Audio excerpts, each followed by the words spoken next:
thing on? Guess it is. All right. Sorry, folks. I'm just goofing around. I'm in that kind of a mood. Yes, it's Tenkar. Yes, it's Tavern Chat. Yes, I guess I'm a little off the rails. In any case, we do actually have voicemails.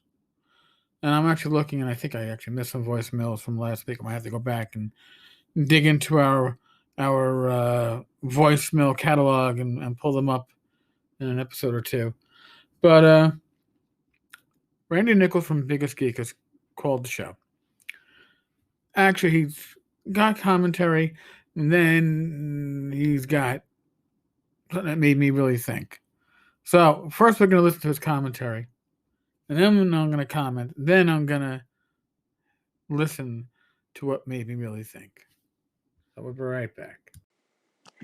Eric, this is Randy Nichols from Biggus Geekus podcast.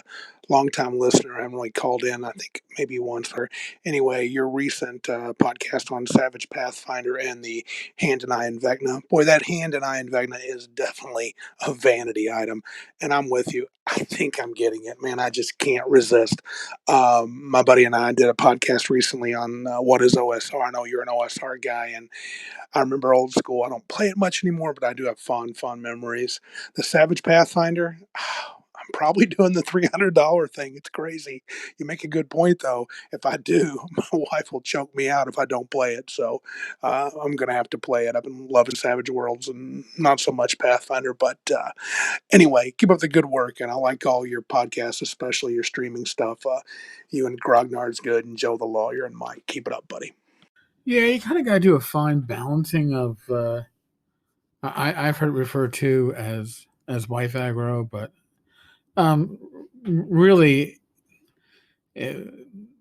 your significant other, your spouse, is the one that is like the common sense check, hopefully, on some of the extreme buying habits that many of us gamers, hobbyists, tend to have, and when left to our own, it's like, what am I going to do with this ogre box that's bigger than the table I own? Obviously, I'm not playing it on the table. I'd have to remove all the furniture from the floor to even try to use it in one of these rooms. Yes, I'm still suffering from that.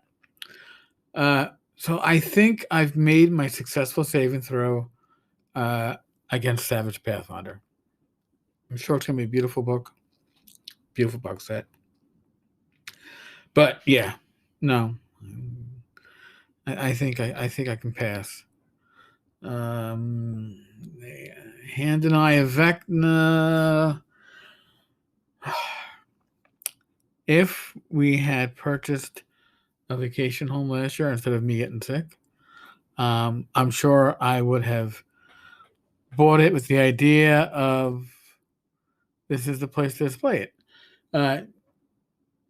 In our place out here in Queens, New York, no. I don't really think it goes with the decor. I don't think I can really squeeze that one in. So, not saying I won't. I'm just saying at this time I've agreed to tell myself I won't, and we'll see how long that lasts. So, now on to Randy's second voicemail, which I think is an interesting one, and it certainly made me think. And I will preface this with saying, yes, I went to Biggus Geekus, and I've listened to some of the episode in question. I haven't finished it, but there's too much stuff going on. But they do bring up some interesting points, and I will address it. And I'm sure I'll touch on it again once I finish listening to the episode. In the meantime, let's step aside once again for Randy. Hey, Eric, this is Randy Nichols at Biggus Geekus podcast. Again, I wanted to let you know that episode, my friend Joe and I run the podcast on the OSR. We actually titled it, it's episode 20, Is It OSR? And we just kind of put our own ideas on what we thought OSR is, even though we don't really play OSR games. And I would really love your opinion on that. You don't need to play this on your podcast if you don't want to, but I would love for you, if you have the time, give it a listen. Episode 20, Biggus, Biggus, Geekus, Geekus, just to get your thoughts. And, if we screw things up or you have a different opinion, let us know. We'd love to really hear about it because we kind of just mused and meandered. But I think it'd be great to hear from some OSR guys that are really into it, and I respect. Thanks, Eric. Bye. So over on Biggus Geekus, Randy and Joe, and Joe, I'm giving you a shout out since you seem to get the short stick. Um, uh, Start talking about what is the OSR. And listen, we can't agree on what the OSR stands for, right? Old school role playing, old school Renaissance, old school revival, old school RPGs. We know it's old school. But then what does old school mean? Because I'll be honest with you, uh, although I consider myself an OSR guy and a bit of a grognard, I certainly don't play the old school games the same way I played them back then. Here's my case in point. AD&D 1E, as written, I probably would never pick up. If I'd never seen it before, I hadn't been interested when I was younger. If you showed it to me as a 53-year-old, I would have looked at it and said, yeah, this shit isn't for me. Too complicated, too fuddly. So I think what a lot of old school role playing has become is playing games that we played back in those days like we play them. Now, I'll say this: my first 6 months, maybe a year of running AD&D 1E games, I used all the fiddly bits. I tried to use weapon speed. I really didn't understand it very well. Use segments, use spell interruption. Tried to use the weapon versus armor type to hit adjustments. But then I started scratching my head saying, why doesn't this apply to monsters? And then it's because they don't wear armor, but what about the ones that do? Then you had to make a ruling. And yes, old school gaming is very big on rulings, not rules. And why is that? Because when you look back again at AD and D1E, and I have great love for 1E, but look at the grappling rules, look at the overbearing rules, the unarmed combat rules, that one section, which holds nothing in common with anything else in that fucking book of the DMG. Okay. And when you think about it, these are rules that should have been put in the player's handbook, right? The players should have, but no. And it's written in a way that, yes, we tried to run it, and then we had to make a ruling, or I made a ruling, because I was the main GM, that, yeah, going forward, you can't do unarmed combat. And then I was like, all right, unarmed combat is D2 damage, per blow. And it was bad. All right. And therefore, we had spent a lot of time fixing rules in the old school games a lot of times. And we made rulings.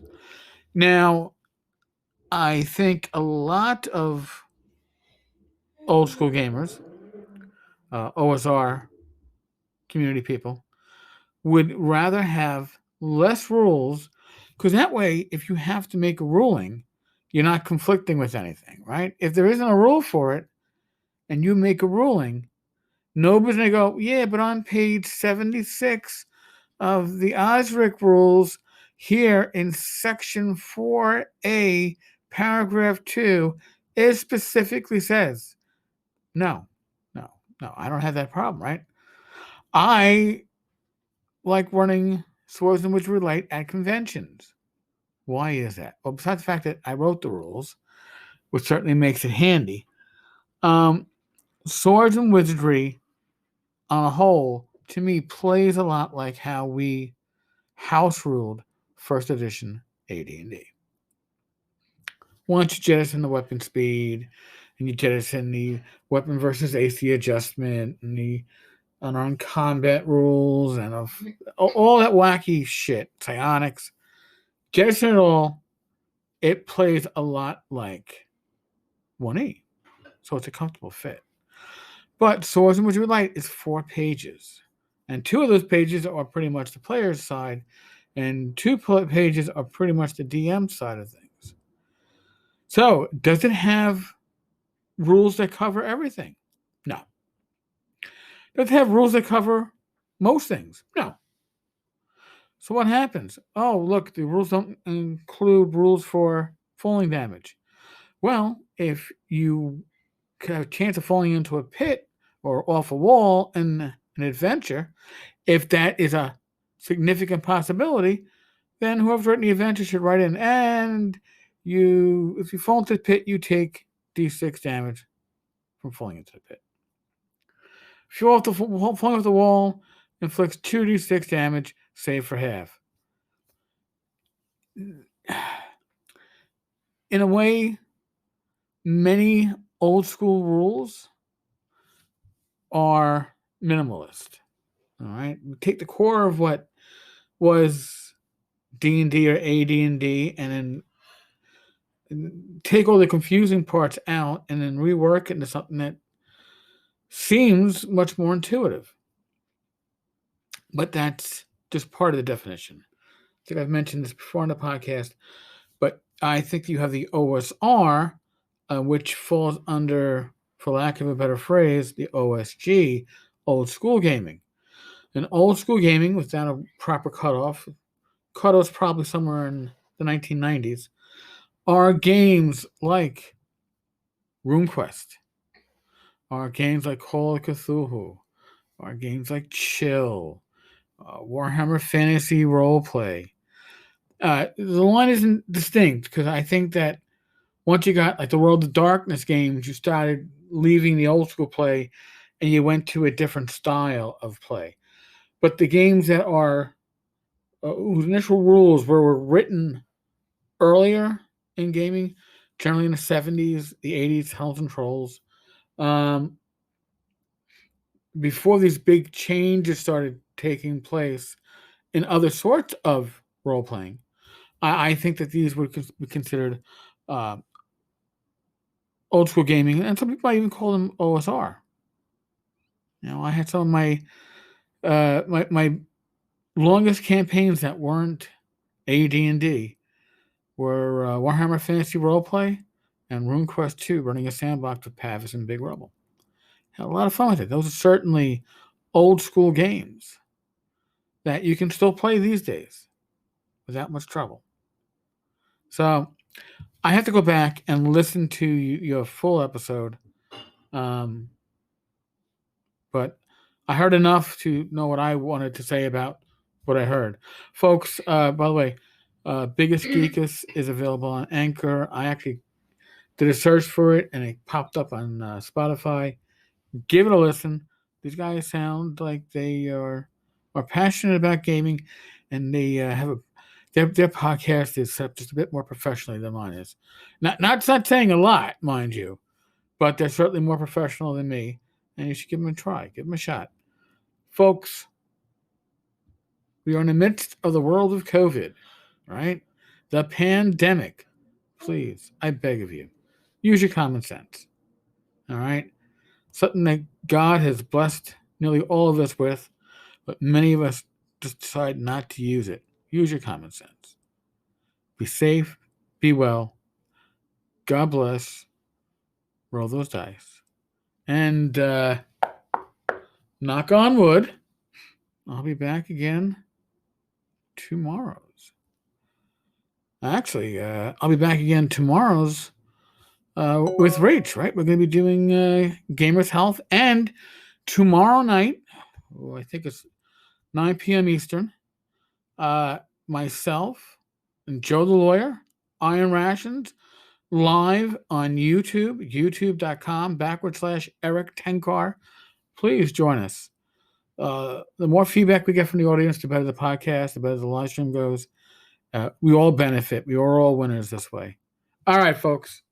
Oh, and if you want to help the podcast, go to youtube.com/Eric Tenkar. Subscribe to the channel. It can only help. All right. On that note, I'm out of here. Laters.